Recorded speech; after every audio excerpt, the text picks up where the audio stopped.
नमस्कार, आप देख रहे हैं राष्ट्रीय इत्तेफाक। मैं हूं हरविंदर कौर। देश प्रदेश एवं जनपद भर की खबरों के लिए देखते रहें राष्ट्रीय इत्तेफाक।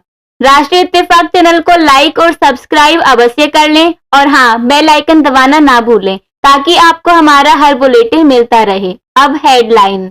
सुप्रीम कोर्ट के वरिष्ठ अधिवक्ता राष्ट्रीय जनहित संघर्ष पार्टी के राष्ट्रीय अध्यक्ष Bhanu Pratap Singh advocate EVM machine हटाए जाने को लेकर हस्ताक्षर अभियान पर निकले नौगांवा आए।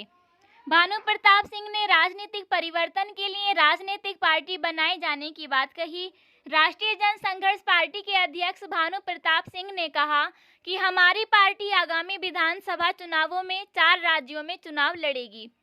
उन्होंने किसान आंदोलन के सवाल पर जवाब देते हुए कहा कि जब तक तीनों कृषि काले कानून वापस नहीं हो जाते हैं तब तक किसानों को किसान आंदोलन में मजबूती से साथ देते रहना चाहिए। देखिए, मैं अपना परिचय देता हूं। मेरा नाम भानु प्रताप सिंह एडवोकेट और राष्ट्रीय जनहित संघर्ष पार्टी का मैं राष्ट्रीय अध्यक्ष हूं। आज मैं इस समय यहाँ नौगांव सादत में हूं।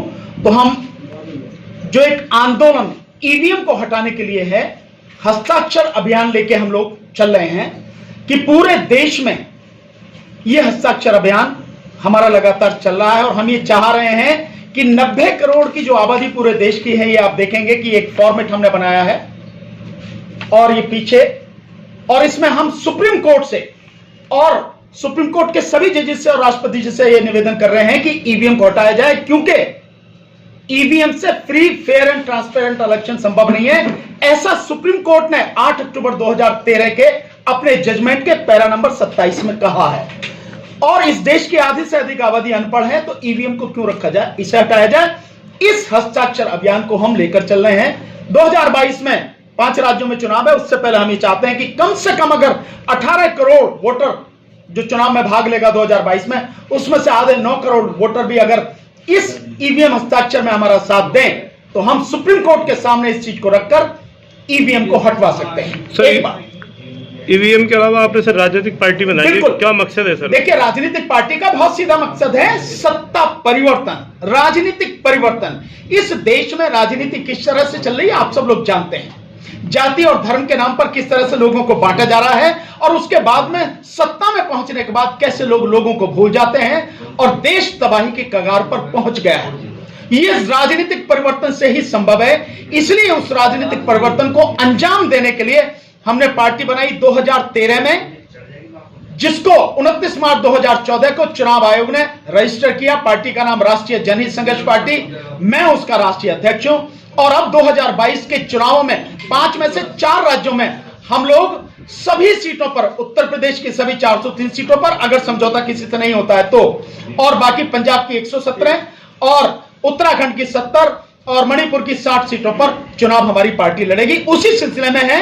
और साथ में जो किसान आंदोलन चल रहा है, हम ये चाह रहे हैं कि पूरे देश के लोग इस किसान आंदोलन को समझें। इसलिए ये एक आप देखेंगे, मैंने 15 पेज का तीनों जो कानून है, जिसमें आवश्यक वस्तु अधिनियम और दूसरा जो कॉन्ट्रैक्ट फार्मिंग का और तीसरा निजी मंडियों का, इसके लिए पूरा मैंने 15 पेज में लिखा है। सरकार जितनी भी बातें कह रही है कि किसान के ये जो कानून है इसलिए अच्छे, उन सब का बाकायदा जवाब दिया है। उनके 8 पेज की जो कृषि मंत्री की चिट्ठी थी उसका जवाब है। किसानों को जो उन्होंने प्रपोजल दिया उसका जवाब है। और मैं मानता हूं हर व्यक्ति को ये पढ़ना चाहिए। हमारी कोशिश है कि अब जो 5 तारीख को मुजफ्फरनगर में किसान पंचायत होगी, वहां भी हम जाएंगे, लोगों को देंगे। सर, आखिरी सवाल, देश भर में मॉब लिंचिंग की घटनाएं बढ़ रही हैं, उसके बारे में क्या कहना है सर? बहुत सीधा सा, इस मॉब लिंचिंग से पूरी मजबूती के साथ लोगों को इसका जवाब देना चाहिए, कानूनी तरीके से भी। और इसके अलावा अगर कोई आपको जबरदस्ती मारता है तो इसका आपको पूरे जो संविधान है वो संविधान अधिकार देता है कि आप उसका प्रतिकार कर सकें, उसको रोक सकें। और दूसरी बात यह है, अगर आप देख रहे होंगे तो जितनी भी मॉब लिंचिंग हो रही है गरीब लोगों की हो रही है।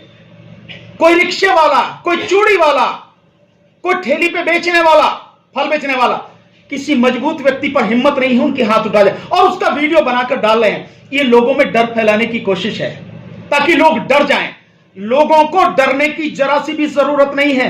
ये कायर लोग हैं, इनकी पार्टियां जो इन्हें सपोर्ट कर रही हैं, इनके संगठन जो इनको सपोर्ट कर रहे हैं, ये कायर लोग हैं और इस डर फैला के हमको डराकर अपनी सत्ता बरकरार रखना चाहते हैं। और जिस हिंदू राष्ट्र का सपना वो देख रहे हैं 2025 में घोषित करने की, उसकी तरफ वो लगातार बढ़ रहे हैं। इसका प्रतिकार, इसका हमें मजबूती के साथ विरोध करना पड़ेगा, और विरोध करने का एक तरीका है, इनके हाथ से आप सत्ता छीन लीजिए। Thank you.